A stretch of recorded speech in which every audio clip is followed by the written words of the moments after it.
the president of the Nigerian Senate, Ahmed Lawan, has asked the Nigerian Labour Congress and the Trade Union Congress to abort the planned protest against the federal government's proposed removal of fuel subsidy, saying the move is, quote, totally unnecessary, end of quote. Lawan made the appeal on Monday when he met with the Minister of Finance, Budget and National Planning, Zainab Ahmed, and the Minister of State for Petroleum Resources, Timi Silva, over the planned removal of subsidy on petroleum products by the federal government.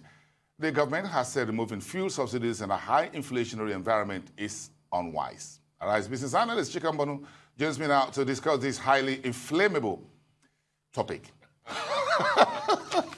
Good morning. Morning. This is highly inflammable. What do you make of this inflation reasoning behind not removing the subsidy? Is it political expediency? Is it a matter of economics? Well, or both? Before I jump to the inflation thing,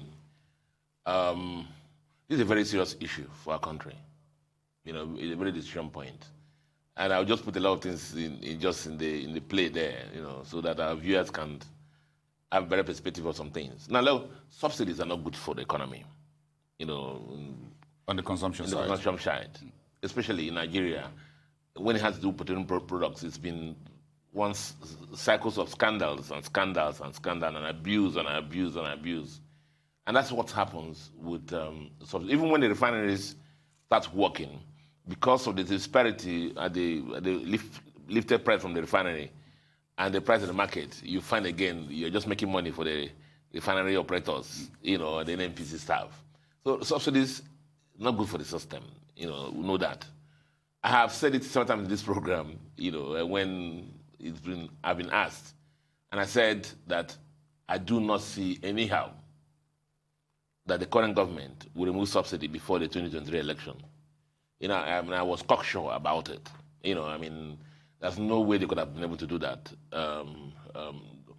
unless they're no longer politicians.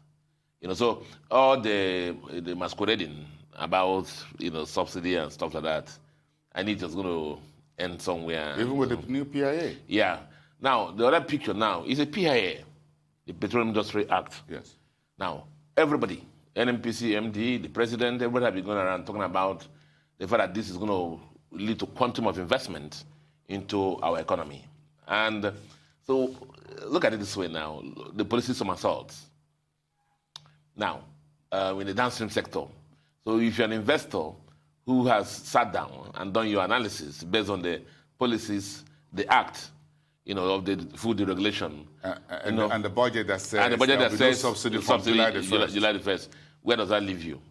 Now, so what are the other elements of the PIA? Are they sacrosanct? You know, so it means that if it's getting very hot, the government also drop. The tendency the government going to drop the hot potato. The hot potato, the other elements of the PIA. Because this is an initiative and a government act signed by the government. The same Senator Lawan was part of the people who passed it, and he celebrated it everywhere. Just a few months ago. He celebrated it everywhere when he was, recanting reciting the successes of the legislature. The PIA, yes. Legislator. That's what the first thing they listed. That after several decades of this, and they succeeded in passing it. Now the PIA is in a dustbin. You know, because if you can do this to the downstream sector, who says the upstream sector or any other provision in the PIA? The new act. So all this issue of like the PIA is going to open up this heaven on earth for us on investment. I have issues with that. So the fiscal structure, we're going back to the drawing board as it were, technically speaking, with the finance minister and everyone to replan and refund the budget for 2021. Mm-hmm. What about this fiscal structure? What's the dislocation you expect? Because see, based on the figures released by NNPC, yes, and about the quantum of consumption, I think it's the 1.9 billion liters a month. That comes to whatever it is in a year, in a month, a day. At the end of the year, at the discount factor of the landed price of 403 and versus 165 pump price now, the subsidy comes about almost just a little below 5 trillion.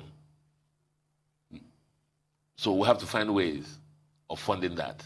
No wonder OPEC has said that, you know, there are so many consequential effects. One of the consequential effects is what OPEC has said, that even though oil prices have been inching up, going down to almost hugging $90 per barrel, we're not getting, our country is not getting any benefit from that, because we turn around immediately and use it to bring in products into our country. And so his politics has taken leadership. So the next administration will most likely inherit petrol subsidy. I had thought that like when we were talking about in this program, I had said that within the first year of the second term of our president, was the best time for him to have done that. Not too close to the election. Because once you get to near the election, his party people are going to do recall that one of the first people that commended the reversal of policy was who? APC. Was the sitting political party? The APC, yeah. They sent a big press release and commending the government for this, loving the country and loving this thing and whatever. It's more politics than inflation that you mentioned, my brother. It's more that. So okay, so how should the labor unions and the civil society groups who've been angling for a process do this? They should pull back from the barricades. Well, I mean, they're supposed to. They plan to go on a protest on the 27th, which is a Thursday. This week. This week. Now there are fundamental issues there, which I was one of the people who supported the investment of money in rekitting our refineries. A lot of people opposed it. That's one of the conditions Labour has given. Put on the table, yes. And I visited the Dangote refinery over the weekend, and I saw what is there also. So Labour has said that the refineries locally must work before subsidy goes. Before subsidy goes. So here is the central bank monetary policy folks deciding today on where interest rates should go. Would they be thinking about this petrol subsidy as part of the? Yeah, because remember that has impact on foreign exchange. Because as I said, the FX dollars are getting up there. Even the bigger problem is that we're not even getting on the benefit of the higher prices, because our production is hogging. We can't even meet our target. So allocated target of 1.6 million barrels a day by OPEC, while doing about 1.1 billion barrels because of the fundamental issues of the economy. So the reversal thing is that we don't have enough money to do our infrastructure. We don't have enough money to meet our cash calls. Because of what? We are consuming all in subsidy.